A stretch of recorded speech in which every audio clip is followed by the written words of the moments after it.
I'm going to make this quick video about knowing your worth as a delivery driver. We talk about it on this channel from time to time. Other people talk about it as well. And everybody's worth will be different based on maybe your market, your goals, whatever. I work with the Roadie app sometimes. Roadie can be a good filler app for prescription drop-offs when the mileage is low. Sometimes they'll have orders that are just make no sense. You know, no sense at all. Huge orders, thousands of pounds, sometimes hundreds of pounds. I accepted a $19 11 mile because it was dead this morning. All the mileage was the highway. It was going downtown. I was about a mile and a half away from this place called Bundt Cake, like Bundt, B-U-D-T, like Bundt. I think it's saying it right, Bundt Cake. I used to see a lot of Uber Eats offers from this location, and they were all really bad with a high mileage. This one was paying $14 and it had a $5 tip and it was 19 bucks. It said one item, fragile, handled, it's a cake. So you know it's a cake. I'm like, you know what? Let me do something nice for somebody today. It's 19 bucks. It's slow.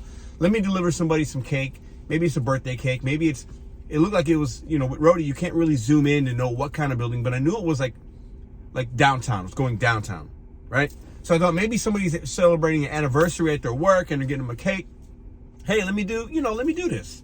It's not the worst order. It's not great, but it's slow. It should take me maybe 30 minutes, 35 minutes tops, even with the drive time, because we're talking highway. So I accept it, and then I get, with the Roadie app, it says offer. All right, sorry about that. I think you heard the Uber Eats time go off. I turned it off. I'm waiting at Spark. I'm waiting on a $36 order that's going to be better than the one I just. So anyways, the app says, yeah, you can take it. So I get to a spot. I've never picked up from this place before, but I've seen offers and they're always really, really, really bad. But I said, you know what? So I got a big enough vehicle, whatever size cake this is, you know. And as I'm looking at this, I get in there. She goes, you got 11 boxes. I said, oh, it said one item. And it doesn't, the Roadie app won't always give you the dimensions. Sometimes it will, sometimes it won't. I think, but I'm looking to some of you Roadie experts out there. It might be dependent upon how much information that particular retailer puts in. I think that tip also, because it says tip included. And on the Roadie app, there's times an offer comes in and there's no tip. With the Roadie app, you can't look at tips the same way. Just look at the dollar amount. It's different because a lot of these are business to business, or it's just different. It's just different. This one had a $5 tip, like I said, but there's times when an order will come in at like a big one, or even a small one, 50 bucks, and then later it's 100 bucks. And it says a tip's included. But that tip wasn't there an hour ago or 2 hours ago when I saw that same order. So it's almost like the retailer can put in a tip or an amount. Or maybe the customer can add one if the order's taking a while. I don't know. Anyways, the reason I say that is I get to this spot. These are 11 boxes. Not huge boxes, but the boxes are about like that. You know, maybe a foot high. And there's cakes in each box. 11 of them. And I'm looking at the drop-off location. She starts to bring the boxes out. I put 4 boxes in my car, 2 at a time. And I'm thinking, I'm looking like, where are they? It's gone. 35th floor, 11 boxes. Don't have my cart with me, so maybe that's shame on me. I'm just being transparent with you guys, right? So now I know I got to go downtown. I got to park, which can't always be fun, but you figure that out. And I got to make 11 different trips. I can't carry more than 2 boxes at a time. You just can't do it. So now we have 11, no, we'd have to do 6 trips or so. Because of how these boxes are. You can't stack them. There's like a handle on top. You can't carry more than 2 at a time. On the 35th floor.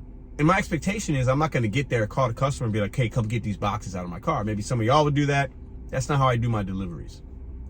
I'm going to see it through all the way if I would have done it. I took those 4 boxes back out of my car, put them back in the shop and said, I'm sorry, I can't do this.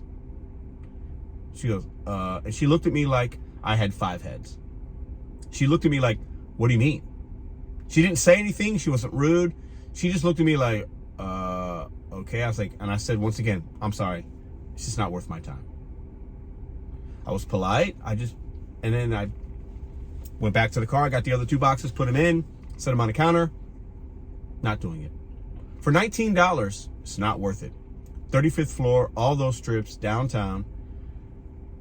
That order, that customer I know paid probably a lot in fees. This is like a boutique kind of place. Fees or something. 35th floor. That, to me, not worth it. That company made some money off that customer. And they were going to pay $19 to have something go 11 miles to the 35th floor, 11 fragile boxes. Would you have done that? Would you have continued? I will let somebody else do it. Somebody that might have a cart, somebody else that doesn't mind to do that. I will not do orders. Sometimes on face value, that $1 a mile and even maybe the total time might make sense. But if you feel like you're being, I don't want to say taken advantage of, because we have the option to accept, decline, and even cancel. But if you feel like that company or the customer is just asking too much, you don't have to do it. Drop it. Cancel it. You're an independent contractor. You could say you want something, but if that company, nothing but Bundt Cakes, or that customer isn't showing you all the information, and then you come to find out more, there's more to it, you don't have to do it. Let somebody else do it. Let somebody else maybe make more money. Let Bundt Cake have to offer that to a driver for 40 or 50 bucks, which is what I would have needed been paid to do all that going up 35th floor, that building. It's not worth 19 bucks. Not at all. Not even halfway. Some of you won't agree with canceling it. If you accept it, you got to do them all, Pedro. And you wouldn't be wrong if that's how you feel. That's not how I do my gig work. Many times, you will accept something at face value, and it does not match what it even says. When I was doing Curri, that happened several times. That's why I no longer do that app. Because you would accept something and it would change. These companies will take advantage of you and try to get things shipped to their customers for the lowest price possible. I don't necessarily blame them for it, but they're just not going to do that with this guy. Not today. I didn't want this order to make me frustrated. I got to do all these $19, and I'm acting curmudgeonly, and oh my God, I got to do all the 35th floor. Like, if it would have been on going to a house, I probably would have kept it. It's a lot of work and a lot of effort and a lot of elevator and a lot of up and down for $19. It just is. Know your worth. Know when you can cancel. Make these companies pay us more. What do y'all think? Let me know in the comment section. Just a quick little video. We have power. You're an independent contractor. You have to follow certain guidelines. You don't want to cancel too much. You don't want to do it just to do it. But do it within your rights. Do it within the means of what the app allows. And try to be as effective and timely and make as much money as possible. We are out here to make a living or money or part-time or full-time or whatever you're trying to do. But do not, I repeat, do not let yourself be taken advantage of by these companies for them saying it's one thing and you get there and it's something else. Have a great day.